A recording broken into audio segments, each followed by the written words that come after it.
आकाशवाणी गोरखपुर से क्षेत्रीय समाचार।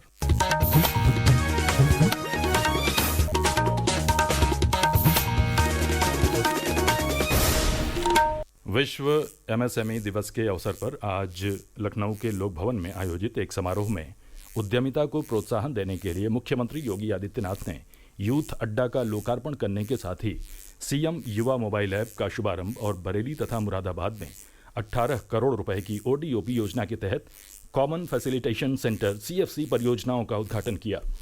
इस अवसर पर उन्होंने कहा कि पिछली सरकारों ने न सिर्फ उद्यमियों की उपेक्षा की बल्कि जातीय संघर्षों को बढ़ावा देने का कार्य भी किया। भाजपा की डबल इंजन की सरकार जातिगत भेदभाव को समाप्त कर सभी समुदाय के युवाओं को समान अवसर प्रदान कर रही है। उन्होंने कहा कि सीएम युवा मोबाइल ऐप सभी समुदाय के युवाओं को बिना किसी जातिगत भेदभाव के प्रशिक्षण, ऋण और सरकारी योजनाओं की जानकारी प्रदान करेगा। मुख्यमंत्री ने कहा कि इंटरनेशनल ट्रेड शो से यूपी की वैश्विक पहचान बन रही है। श्री योगी ने समारोह के दौरान सितंबर में ग्रेटर नोएडा में आयोजित होने वाले इंटरनेशनल ट्रेड शो के तीसरे संस्करण की घोषणा भी की। 25 सितंबर से 29 सितंबर के बीच international trade show Greater Noida के इंडिया एक्सपो सेंटर में फिर से आयोजित होने जा रहा है और मुझे लगता है अभी से इसकी तैयारियां भी चल रही हैं। उत्तर प्रदेश के प्रोडक्ट को फिर एक मंच वहां पर मिलेगा। देश और दुनिया के बायर्स वहां पर आकर के उत्तर प्रदेश की सामर्थ्य को, उत्तर प्रदेश की शक्ति को वहां पर एक मंच से देखेंगे। केंद्रीय कृषि मंत्री शिवराज सिंह चौहान ने आज वाराणसी में मीडिया से बातचीत में कहा कि आपातकाल घोषित करना संविधान की हत्या करने के बराबर था। सिर्फ अपनी कुर्सी बचाने के लिए कांग्रेस ने लोकतंत्र की धज्जियां उड़ाते हुए आपातकाल लगा दिया। श्री चौहान ने कहा कि प्रधानमंत्री नरेंद्र मोदी न केवल संविधान का सम्मान करते हैं बल्कि उसे जीते हैं। लोकतंत्र बीजेपी के स्वभाव में है। सरकार ने संविधान की मूल भावना का आदर करते हुए नीति आयोग का गठन किया। जरूरत पड़ने पर विपक्षी नेताओं को प्रतिनिधि मंडल में शामिल करते हुए विदेश भेजने का भी कार्य किया। उधर कानपुर के छत्रपति शाहूजी महाराज विश्वविद्यालय में भारतीय जनता पार्टी युवा मोर्चा की ओर से आयोजित मॉक पार्लियामेंट कार्यक्रम में उप मुख्यमंत्री केशव मौर्य ने कहा कि एक परिवार की सत्ता को बचाए रखने के लिए कांग्रेस ने संविधान के प्राविधान का दुरुपयोग किया।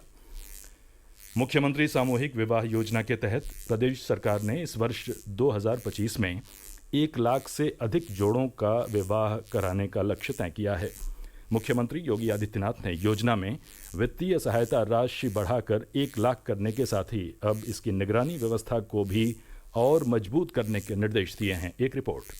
प्रदेश के समाज कल्याण मंत्री असीम अरुण ने कहा कि अब मुख्यमंत्री सामूहिक विवाह योजना को तकनीकी माध्यम से और अधिक सरल, सुलभ और पारदर्शी बनाया जा रहा है ताकि वास्तविक लाभार्थियों तक इसका फायदा पहुंच सके। आवेदन प्रक्रिया से लेकर सामग्री आपूर्ति तक के सभी चरणों को डिजिटल निगरानी में लाया जा रहा है। उपहारों की गुणवत्ता और वितरण को लेकर भी विशेष व्यवस्था की गई है। अब फर्मों का चयन जिला नहीं बल्कि निदेशालय स्तर से किया जाएगा ताकि किसी भी स्तर पर गड़बड़ी की संभावना न रहे। श्री अरुण ने बताया कि सामूहिक विवाह कार्यक्रमों में पारदर्शिता और जवाबदेही बनाए रखने के लिए सरकार ने जनपदों में ऑब्जर्वर तैनात करने का निर्णय लिया है। इसके तहत एक जिले के समाज कल्याण अधिकारी को दूसरे जिले में ऑब्जर्वर के रूप में भेजा जाएगा। आकाशवाणी समाचार कच्छ से मैं अरुण। प्रदेश के उप मुख्यमंत्री और स्वास्थ्य मंत्री ब्रजेश पाठक ने पोस्टमार्टम को अधिकतम 4 घंटे के भीतर करने के निर्देश दिए हैं। उप मुख्यमंत्री के निर्देश पर प्रमुख सचिव पार्थ सारथी सेन ने इसे लेकर प्रदेश भर में नई गाइडलाइन जारी की है। नई व्यवस्था के तहत अब शवों का पोस्टमार्टम अधिकतम 4 घंटे में करना होगा। जिन जिलों में अधिक संख्या में पोस्टमार्टम हो रहे हैं वहां सीएमओ 2 या उससे अधिक डॉक्टरों की टीम बनाकर पोस्टमार्टम समय से सुनिश्चित कराएंगे ताकि परिजनों को शव के लिए अधिक इंतजार न करना पड़े। अंतर्राष्ट्रीय क्रिकेट परिषद आईसीसी ने 2020 मैचों के लिए नए पावर प्ले नियमों की घोषणा की है। अगले महीने से प्रभावित होने वाले नए नियमों के अनुसार बारिश, खराब रोशनी या अन्य कारणों से 8 ओवर तक के किए गए मैच में अब पावर प्ले 2 ओवर और 2 गेंद का होगा और 30 गज के घेरे के बाहर केवल 2 खिलाड़ी मौजूद रह सकेंगे। इसी तरह 5 ओवर की पारी के लिए 1.5 ओवर पावर प्ले के होंगे। 10 ओवर की पारी में 3 ओवर और 15 ओवर की पारी के लिए 4.5 ओवर पावर प्ले के निर्धारित किए गए हैं। इसी के साथ ये समाचार बुलेटिन समाप्त हुआ। नमस्कार।